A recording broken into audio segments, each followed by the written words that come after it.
One of my favorite things about Shenandoah National Park is its night sky. Check out the Big Dipper. It's pretty easy to spot. But do you know the story of Mizar and Alcor? See the handle of the Big Dipper? Of the 3 stars that make up the handle, look at the one in the middle. How many stars do you see there? Let's zoom in. This is Mizar, and this is Alcor. The name Mizar comes from the Arabic word for covering or apron. Alcor comes from the word for forgotten or neglected one. They're also known as the horse and rider. It's a binary star system used as an eye test as far back as the 14th century. If you could see both stars, doctors knew you had sharp vision.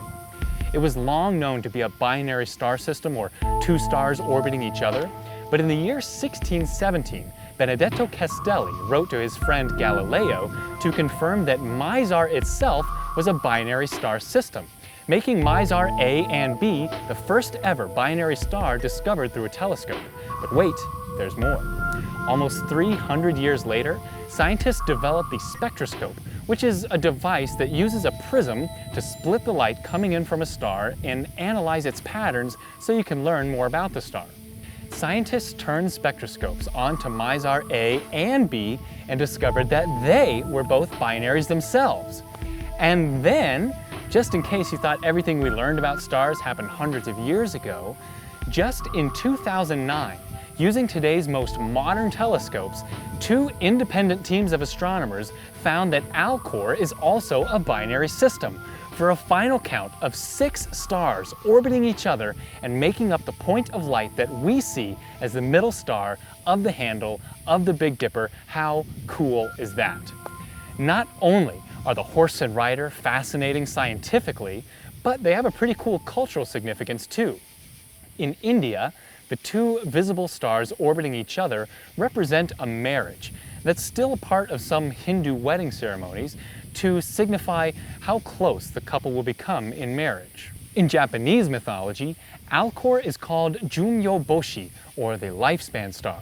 It was legend that whoever couldn't see the star would die by year's end. There are other unique stories in tons of cultures, including Taoism, German, Mi'kmaq, Chinese, English, ancient Greek, Latin, and Arabic. This barely scratches the surface of all the cool stories we can tell about the night sky. But humanity has been losing the connection to these stories, now more than ever. As populations have grown, energy needs have increased, and more light pollution has spilled into the night sky. I can explain better if I show you a map. Step into my office. This map shows just how much light pollution is spilling into your night sky, with red and pink areas like Washington, D.C. being brighter and darker areas being represented by blues and grays. As you can see here in Shenandoah National Park, our skies are pretty good. They range from about a Category 3 to a Category 4. If you drive over into West Virginia, you can find a Category 2 sky. But how far do you have to drive to find a Category 1 sky, a truly dark sky? Well, it turns out there's really not a lot of options. Your fastest way would be to take a 5-hour drive to the beach, but then you have to take another hour boat ride into the ocean to get to a truly dark sky. If you don't have a boat, your next best option would be a 13-hour drive to Maine, and you can visit Baxter State Park. The next option after that is about a 20-hour ride into Nebraska.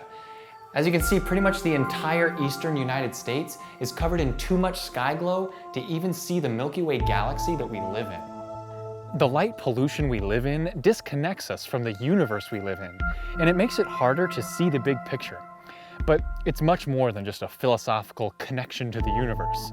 Because we evolved to live in light during the day and complete darkness at night, light pollution has adverse effects on our health, from psychological effects to disturbing circadian rhythms. Some studies show light pollution even increases the risk of cancer. And it's not just humans. Other animals are being disrupted and even killed from light pollution. Birds, sea turtles, frogs, insects, and other animals have trouble navigating. They're often drawn into cities during migration, causing birds to fly into buildings and millions of other animals to die every year. So, what can you do? Advocate for lights that are lower in temperature. That means that they look more red in color instead of blue, Blue or white light spreads out more in the sky, more so than red or orange. You can make sure your lights are shielded from pointing to the sky. Use motion sensors or timers whenever possible. Here at Shenandoah, we're replacing our old lights with updated technology that incorporates these ideas. No one is saying that we need to turn off all the lights and live in complete darkness, but efficient lighting helps us in a lot of ways. The health benefits are of course the most important, but I must say, seeing these beautiful night sky pictures taken here in Shenandoah ain't so bad either. These tiny dots of light are so much more than a pretty pattern to appreciate. They are an endless stream of scientific data beaming into our telescopes. They are shining into the eyes of stargazers curious about what life forms might be orbiting around those stars. They're hitting the sensors of cameras of nighttime photographers that are capturing the beauty of this planet.